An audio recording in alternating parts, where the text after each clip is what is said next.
Welcome to part 5 in the part 5 series, How to Parent Your Anxious Kids.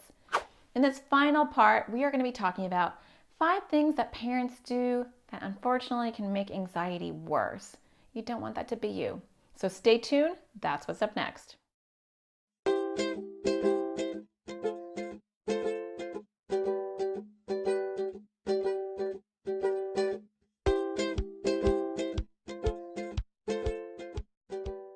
Anxiety is a cruel, mysterious disorder, and a lot of typical parenting approaches, you can just throw them out the window because they're not going to work for your kid. And unfortunately, a lot of what helps anxiety is counterintuitive, and that's where parents get into a lot of trouble. So let's go over the 5 areas that normally cause a lot of trouble with your parenting. The first one is teaming up with your child's anxiety. You don't want to team up with your child's anxiety, you want to team up with your child. So if you watch part 1, part 2, part 3, and part 4 of this 5-part series, and if you haven't, I would recommend that you just watch those before you watch this episode. But now that you've named your child's anxiety and it's outside of your child, you don't want to team up with Mr. Worry or the dictator. You want to team up with your child. You want to team up with John or whoever your child is. And that means not enabling their anxiety. And that could be super hard. It really depends on where your child's level of anxiety is. I will give you an example from my own life because it's always easier to talk about me. So my daughter had a hard time going to swim class the other day. And we talked about this in another episode in this series. And I could have easily have said, you know what? Your stomach is bothering you. Let's not go. And that would have been very easy because she was crying, she didn't want to get her bathing suit on, she was refusing to get dressed, and I could have, got really angry and been like, get your bathing suit on, we're going, stop being a baby. That would have been really sad and horrible. Or, so that's like on the other extreme. Or I could have been really enabling and said, okay, honey, fine, we'll go next week. But what I would be doing would be satisfying and satiating her anxiety. And her worry cloud would grow bigger, and that's not cool. So instead, I empowered her and I labeled it, this is your anxiety. Well, I didn't really say that. I said, this is your worry cloud. And we don't want to listen to your worry cloud. We want to shrink it and make it smaller. And so I forced her to go to swim class.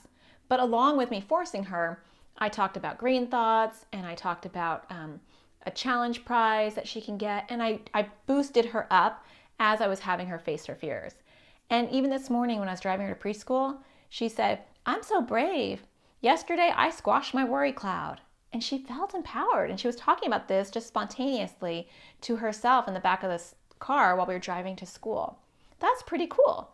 So don't enable your kids. And if you have to, because they're so paralyzed with anxiety, you want to slowly pull back. So if your child's like, like my child had a fear of going to the bathroom for a long time.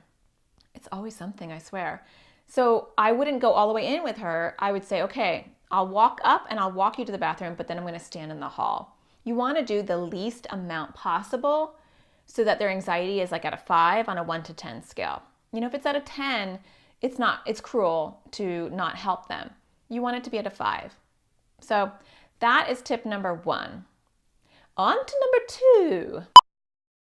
Sometimes the anxious apple does not fall from the anxious tree. If you know what I'm talking about, then you're probably an anxious parent.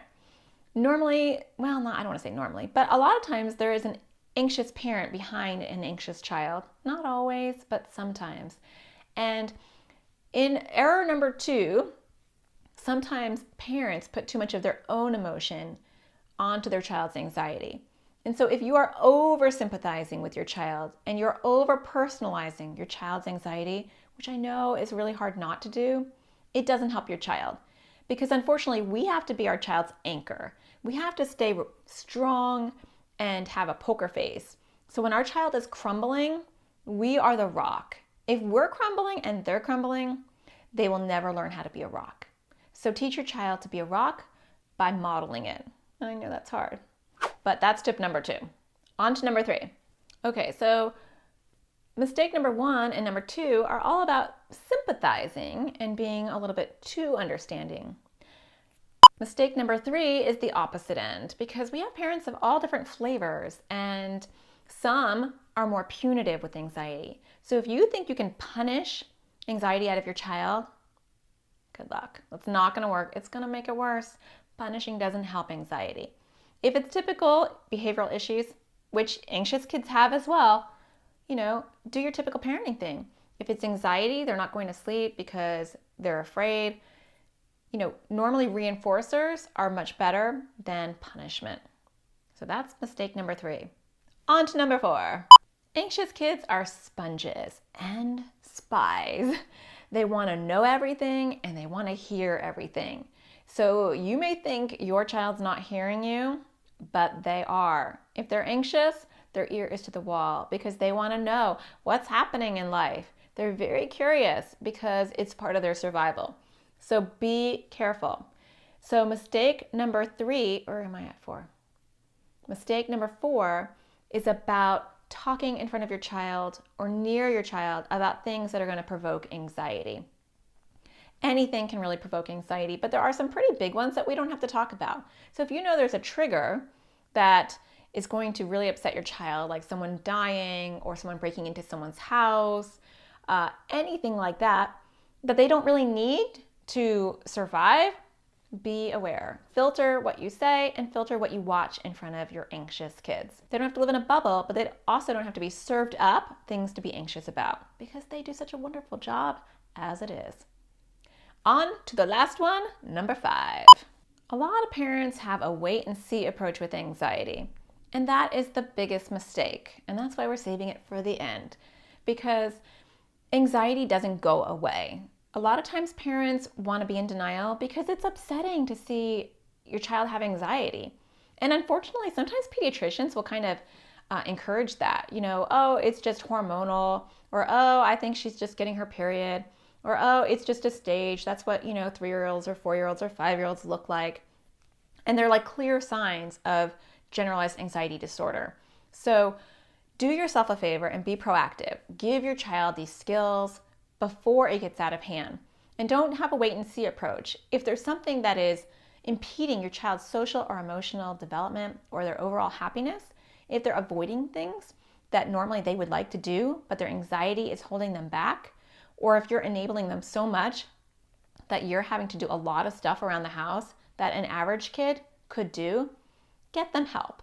And you can get them help in lots of ways. Read books. There are tons of books out there and they're really helpful. Take courses. Go see a therapist. A lot of times people think it's so taboo to go see a therapist, and it's not. It's just having a conversation. It's just getting some outside support. So either get the help yourself by educating yourself and then helping your child, which is totally doable, or go outside and get some support from a professional. It doesn't have to be that bad to get support. I have a lot of families that come and see me, and their issues aren't crazy bad, but they're being proactive, and that's actually very smart. So I hope you have found this 5-part series helpful. If you want further help, I have a wealth of information because child anxiety and OCD is my thing. So if you haven't already, subscribe to this YouTube channel because I'm going to be doing lots of more series and topics. If you have a topic on anxiety or OCD that you want me to cover, shoot me an email at anxioustoddlers@yahoo.com. My name is Natasha, and I would love to hear from you. If you're having a struggle, tell me what it is, and maybe I'll be making an episode on that. There's other places that I like to hang out. So my website is a big one at anxioustoddlers.com. It's named that, but I cover all anxiety for all ages. I wish I never called it that. And I have a podcast, so if you just cannot get enough of me, you can actually listen to me as well. It's the AT Parenting Survival Podcast, and it's on iTunes and Stitcher and all the other places that podcasts tend to be. So you can find me there. And I also have written 3 different books on anxiety, and I will leave links below if you're interested in reading. Definitely Anxiety Sucks is a great one for kids that are 12 and older. How to Parent Your Anxious Toddler is a great one if you're a parent of a 0 to, I would say, 6 or 7. And I have an ebook that is just a compilation of all my best anxiety articles. I put over 50 in there in an easy downloadable PDF format. So if you're interested in any of those, that will help. And you can stay tuned because I'm going to be offering some more support as we go. And if that was not enough, you can join my private Facebook group, which is AT Parenting Anxious Kids. Until next time, I hope you find the sparkle in every day. I'll talk to you soon. Bye-bye.